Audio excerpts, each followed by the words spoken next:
Hi everybody, welcome back to the channel. I'm Brad Lone Wolf, and today I'm going to be talking to you about something that I mentioned in my previous video, talking about waterproof jackets.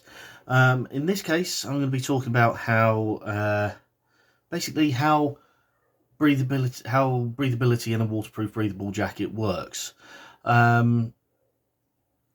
Now, I'm going to try and keep this as simple as possible because it can get very complicated. I'm also going to be talking about the vast majority of waterproof jackets out there. I am aware there are at least another two systems, another two breathability systems on the market. This is a video talking about how the vast majority of the breathability systems work. I will touch on how at least one of the other systems work towards the end of the video, but as I say, this is how the vast majority of waterproof breathable jackets work. Okay, so the way a waterproof jacket works, and this is going to involve crude drawing, so you are going to have to bear with me on that one, is if you imagine that this is the face fabric of your waterproof breathable jacket. This is the inside face, so this is the side facing your body. Inside there are thousands and thousands and thousands and thousands and thousands of little holes. They're not arranged in lines like this or rows like this. It just happens to be the way I'm drawing them. Now they are microscopic, so they are actually smaller than a water droplet, as in rain, but they are bigger than your water vapor or your sweat molecules. So thousands of little holes. As you sweat, water vapor then comes off your body and passes through those holes. That's effectively how waterproof breathable jackets work. However, I'm going to move on. That, like I say, that is effectively how they work, and that is how the first generations of these waterproof breathable materials worked. However, they came across a problem a bit further down the line once the jackets were on sale, and that was that people were saying that basically the jackets had stopped working. They'd stopped breathing properly and they were getting really wet on the inside. So the manufacturers went back to the drawing board and they discovered that as people were sweating, they were transporting not just water vapor, but they were also taking in their oils, the natural oils from the body, and dirt as well, and that was actually blocking the pores and stopping the jackets or the trousers or whatever from breathing. So the manufacturers were like, well, what do we do? And they came across a brilliant idea. And that was, they would then take, so I'm going to draw another square here. I'm not going to bother with the pores this time, but what they would then do is on the inside of that breathable membrane, they would put a thin layer of PU coating. And that actually did solve the problem. So you've now got a breathable, to a degree, jacket that's letting water vapor out and keeping rain out as well. However, this developed its own problem. The PU coating would require a little bit more effort to breathe, for the jacket to breathe. I'm actually going to do this in Actually going to that. So imagine that's your waterproof breathable membrane. On the inside of your waterproof breathable membrane now, you have this PU coating. So in order for your waterproof breathable membrane to work, your water vapor, in terms of sweat, has got to come off your body. Because of the way it's now having to work, your sweat now has to turn back into tiny water molecules, which then, via the power of osmosis, which is what we learned at school, would then pass through the jacket. Now then, osmosis, as we know, relies on different things. Now in this case, again, I'm going to do another crude drawing. On one side, you got your PU coating. On the other side, you have your membrane. So it relies, the breathability of this membrane relies on there being a lower pressure and lower temperature on the outside than on the inside. I'm going to pick some numbers at random now. So let's just say, for example, on the inside of the jacket, it's 90% humidity and 38 degrees C. On the outside, it has the humidity and the temperature have to be lower for osmosis, and therefore your sweat to pass through. Now, bearing in mind, this has gone from sweat back to water molecules to pass through the membrane to then be released into the air as vapor. Okay, so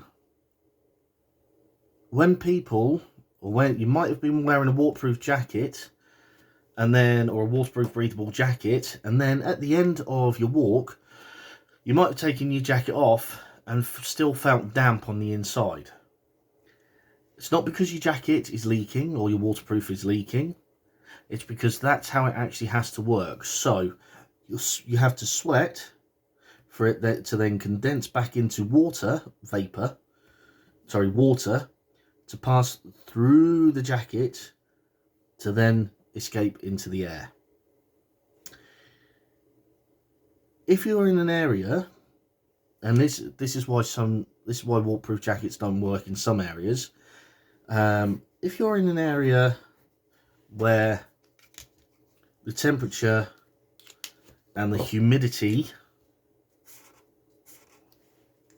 is higher on the outside, and it's very rarely that's going to happen, but let's say it's 95% humidity on the outside and 40 degrees centigrade.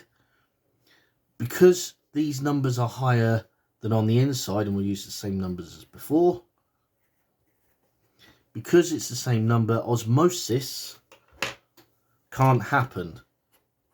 Remember, osmosis requires that wherever the moisture is going to has to be lower figures. Remember, nature likes balance. So in this case, it simply can't get through because there's nowhere else. There's nowhere for the moisture to go. So why are manufacturers still using this system when it's not as breathable as some of the more advanced materials on the market? Quite simply, durability. To give you an idea, when I was working at Cotswold Outdoors, we had a gentleman come in with a first generation Berghaus Mera Peak jacket. Now, some of you might have heard of the Mera Peak, some of you might not have. The Merapeak's actually one of Berkhouse's top of the line jackets. This gentleman's jacket was 20 years old, and that was no exaggeration. It was 20 years old at the time. And the only reason he had to replace it was because the actual jacket itself was ripped and couldn't be repaired.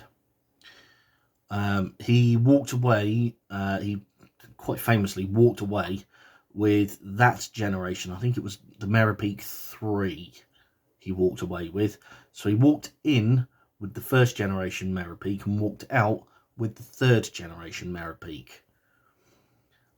So it gives you an idea of why manufacturers stick to this system, is because of the durability. However, manufacturers have also realized that people want more breathable jackets, and as the technology's improved, the breathability's got better. As more competitions come along, the breathability's got better. The number one way they've done that is by decreasing the thickness of the PU coating. So if you can imagine, let's say for example you got three lines of PU coating, just as an example. I'm not saying they put 3 coatings on, but just three lines of coating. Manufacturers then started putting okay, it's bled through to the other side, but that doesn't matter. They started putting 2 layers of PU coating and then 1 layer of PU coating to get that breathability as more and more competition came on the market. Then some clothing manufacturers started mixing their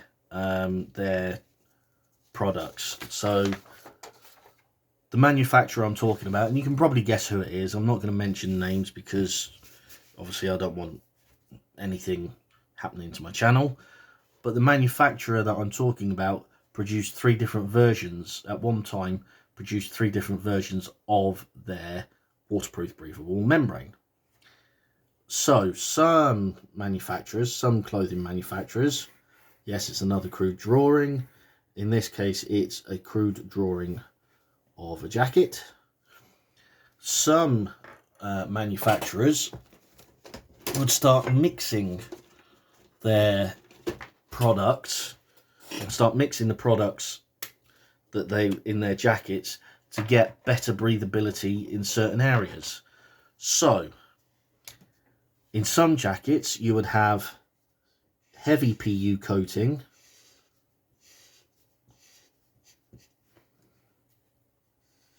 across areas like so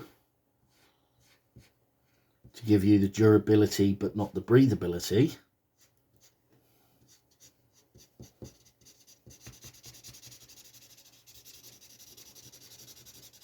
So this is the front of the jacket, and you get your breathability, you get your heavy PU coating there, and then you get your light PU coating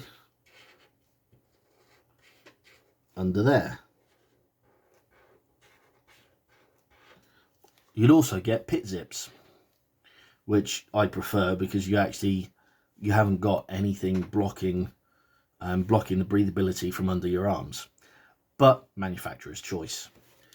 On the back of the jacket, again, crude drawing inbound. So this is now the back of the jacket, and I'll put a hood there. You would get essentially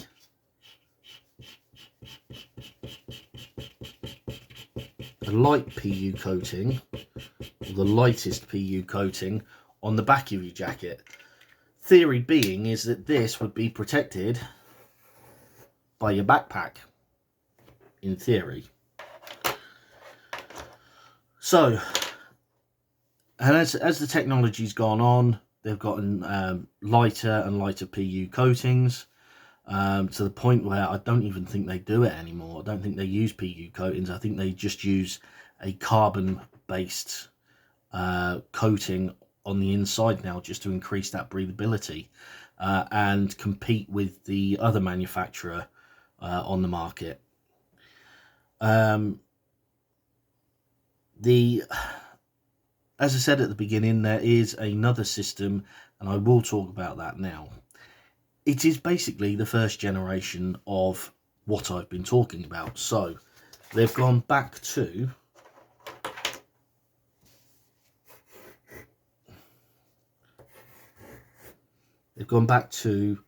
thousands and thousands and thousands of holes, but without the PU coating, so that your water vapor can pass straight through. Now, I can already hear what some people are saying. Yes, the problem from the first generation still exists. It's still, your body oils and sweat and things like that still clog the holes, still block up the holes. However, the manufacturer is aware of that, and they are aware of that, and they will say that their waterproofing is not as durable as something with a PU coating. So it swings and roundabouts. Do you want something that's very, very breathable but isn't as durable, or do you want something really, really durable that's not as breathable? Obviously, the choice is up to you. I've used both. They're both fantastic. I do prefer this system just because I am a hot, sweaty person. But at the moment, obviously, budget restraints means I've had to go for something that is effectively this system. As long as you're aware of the way it works, as long as you're aware that you will be slightly clammy on the inside of your waterproof jacket if you go for this system, then they are still waterproof, breathable systems. Now then, I hope I haven't confused too much. I hope that makes a little bit of sense. Thank you very much for watching, and I will see you next time. Bye for now.